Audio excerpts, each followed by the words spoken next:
What's going on, guys? So we're going to go over a little bit about my 408 Clevor build.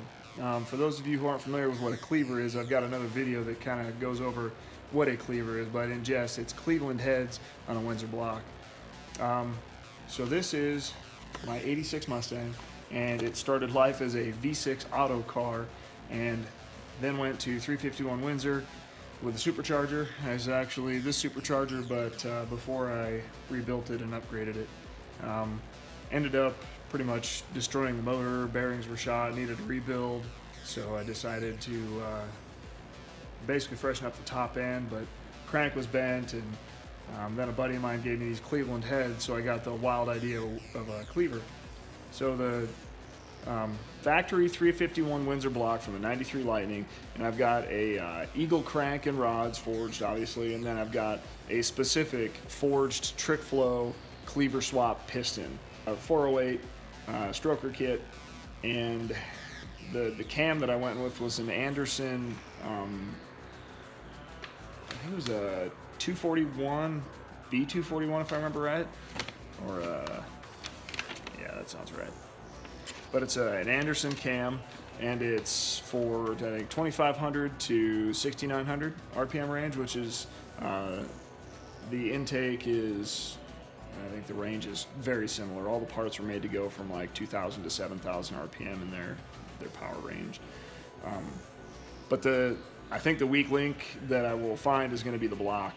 I know that there's some people pushing 7, 8, probably more horsepower in the stock 351 block, but I'm going to try to keep it right around 750, 800. That's my goal with this. And I'll have to upgrade the supercharger to get there, but everything's forged internals, and I've got ARP fasteners holding everything down.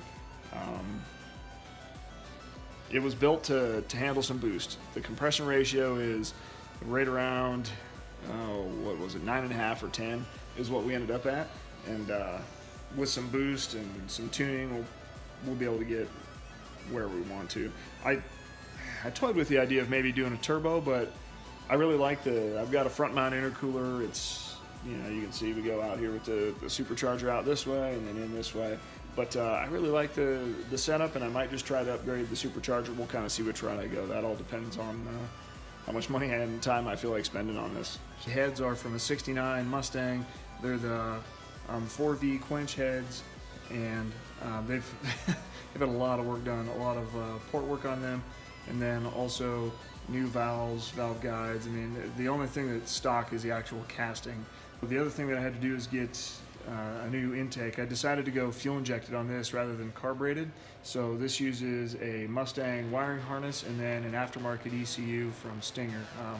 That's a whole nother story though. So the intake is a trick flow piece. The upper and lower plenum, it's a cleaver swap, specific part. And I decided to go with the Box R upper. I'd heard some tests about the Box R being better. We'll see. I'm sure I'll probably sacrifice a little bit of low end torque, but up top, probably around 6,900 to 7,000 RPM, I'll gain some of that back in horsepower. But went with a 90 mil throttle body, and then the entire accessory drive system. Well, so that's one more piece right here. So there's a crossover piece. So since the intake doesn't have any coolant passages in the intake, there's a coolant crossover that you've got to do in front of it. So that's a trick flow piece. I had to upgrade the size of the fittings. They were initially 1/2 inch, and I'm up to 1 inch. I didn't get enough cooling or coolant flowing through that. So the coolant crossover is a Cleaver specific piece as well. And then you start getting into the accessory drive system. So this is all the same stuff that was on my 351 when it was just a Windsor without the Cleveland stuff on it. So all of the accessory drives, it's a 351 Windsor swap kit as far as this bracket goes, to keep the power steering and the air conditioning. And then I had to make a custom piece in the middle to mount my tensioner to, and there's a custom pulley right here. The alternator is down below this piece here. There's a lot of custom pieces that went into this Cleaver build to keep it very Mustang-ish as far as the Foxbody goes. We've got all the factory Mustang air conditioning stuff, and it works. And then I've got, this is a 302 Mustang supercharger kit, and the bracket is from a 302. This bracket here and this bracket here. And there's a custom tensioner bracket that I had made for the front of it. There's two different pulleys. I don't know if you can see that down right in here, but there's two different pulleys, and they sandwich the belt on both sides so you don't get a lot of belt flop, or belt slip for that matter. It's an 8-rib belt. And then more on the supercharger itself. So this is it's a Powerdyne XB1A. For those who hear the name Powerdyne, most of them think of a belt-driven unit. That's what they came out with early on in the game. But before Powerdyne went out of business, it came out with the XB1A, and it's supposed to support up to, I think, 650 horse in stock trim. So I upgraded this with a billet impeller and then better bearings so I can spin it faster. So my guess is that it'll support maybe 700 at most. The engine was right around 550, so with the supercharger, around 8 or 10 pounds of boost depending. When I get up into higher RPMs, the boost kind of drops off, so I know that I need an upgraded supercharger, but I haven't had it on the dyno yet. That's coming. There will be a dyno video this summer. I'm kind of seeing where we go. But as far as the electrical components on the Cleaver engine, well, there's one more piece that we'll talk about. So the headers, you can't really see them, but the headers are crazy expensive for Cleveland swap stuff. The cheapest ones I could find were like $680 if I remember right. But they're specific for a Cleveland swap. So I use a Cleveland swap header for my Cleaver. And they fit in there perfect. On the driver's side, it goes around the steering shaft. That's the only thing I don't like. But here in the near future, I'll be doing some exhaust work. So I just moved to an emission-controlled state. So now if I want to drive this on the street, I have to get it to pass emissions, and part of that is putting catalytic converters on, which is going to be a pain in the butt. But I'm going to redo the exhaust so that I can pass emissions and at least drive it, more than just I'd like to drive it to the track instead of trailer it to the track. That's my plan.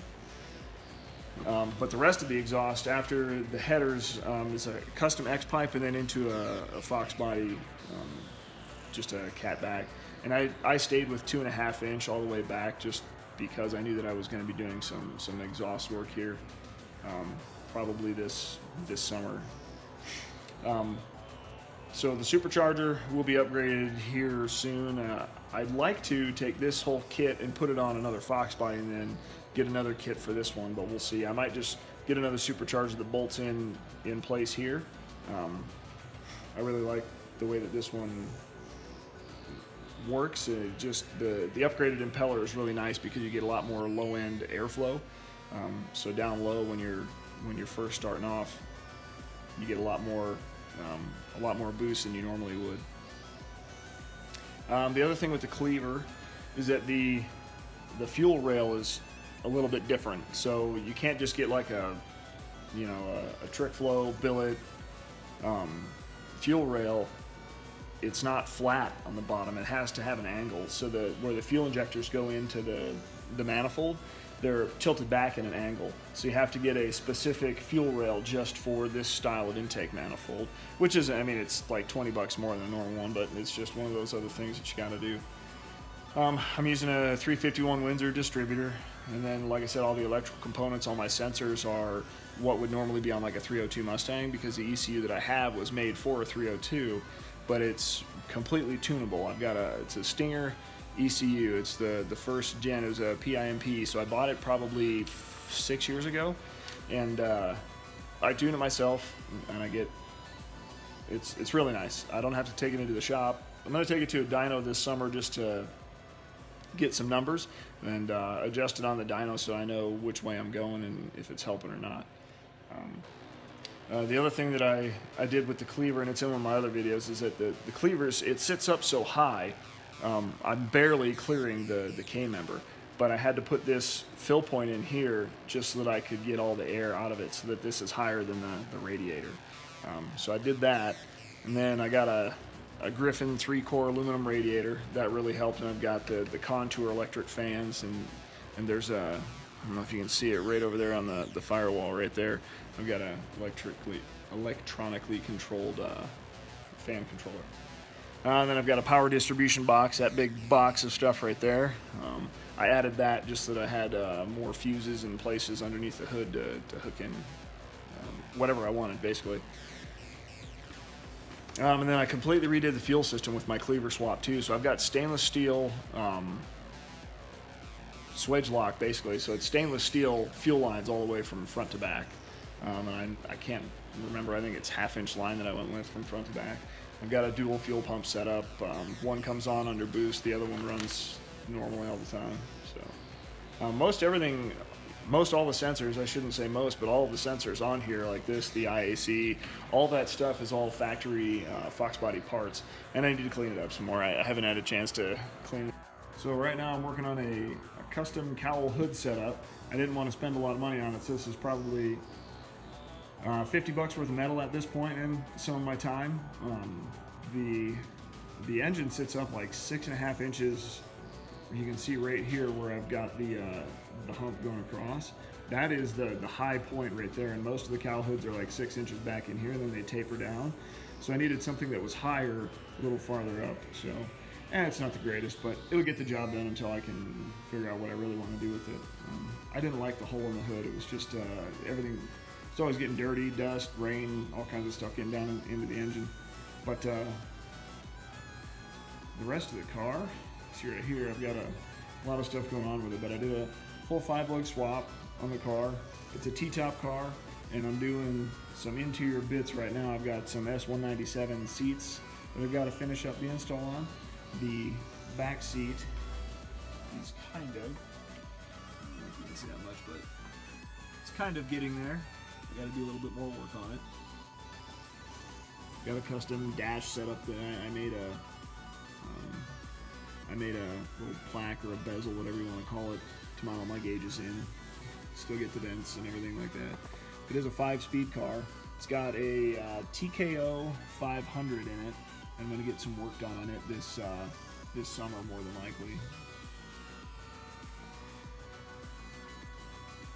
Still needs a little bit of interior work, and the body is not in the absolute greatest shape, but she's there. I'll give you some more close-ups of the engine components, and use some aluminum Cleveland valve covers that I got. Let's see if we can get a light down in there so you can maybe see the swap headers down there. I did do a master or a manual brake conversion on this. Sorry, I still got to get a different master cylinder on there, but I at least have brakes now. I don't have a lot of vacuum at idle, so power brakes just doesn't work very well. Another view. This was another part that was tough, is the front of the engine. You can see I barely have any clearance there between the belt and the pulley and the fans. So trying to get a fan set up that would actually fit in here, that would work and still keep this thing cool, was a challenge. But I got her there. I don't know if you can see in there, but that right there is the coolant fitting. It's a 1-inch coolant fitting. I still got power steering. There's my coolant reservoir right up here. And I've also got to put, I've got a rinky-dink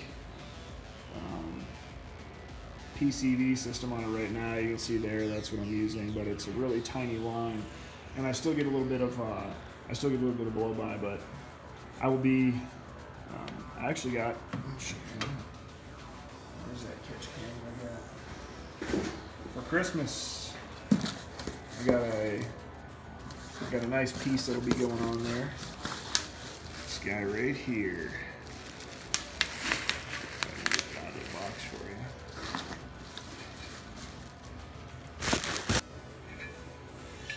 So this is going to be my breather tank that will go on eventually.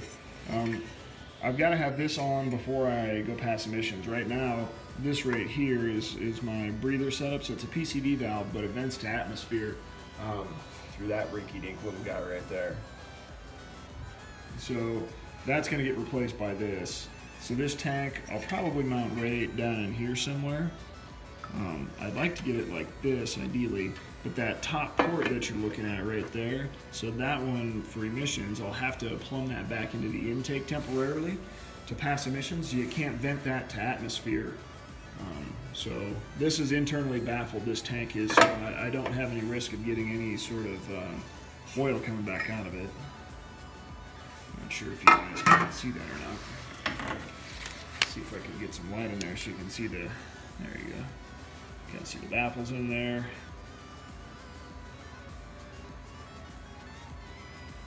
So I'll have to get that in probably this summer. We'll see how that goes, but if I want to pass emissions, I'll have to do the exhaust stuff that I want to do, and I'll have to get this put in and working properly. That'll be one of the next steps right here, and I'm going to utilize this this blank area here. I might make a bracket. I'm not sure how I'm going to fab that up yet, but yeah, we'll get that up in there somehow for sure. Then I've also got to do a clutch upgrade. So the clutch that I've got in here is rated for about 470 foot-pounds, and when I get on it with this thing, I mean the clutch pedal just goes to the floor. I don't have enough a bite on it, so I'm gonna upgrade to either a McLeod or I don't know. There's a couple of twin disc clutches I've been looking at, but I'll have to upgrade to something that'll handle the power of this thing instead of the the 400 horsepower I had in here before. So more videos to come as I get more done on this thing. I've got to pull the transmission anyway, because I need to, well, I got to pull the exhaust, so I'll probably pull the transmission and do the clutch and just probably get to anything else down there. I don't know, as far as the exhaust, I don't know how it's going to route yet. That'll be another story for another day. Thanks for watching, guys. I appreciate the support. I'll have more videos coming out with more work that I do on this thing. Have a good one.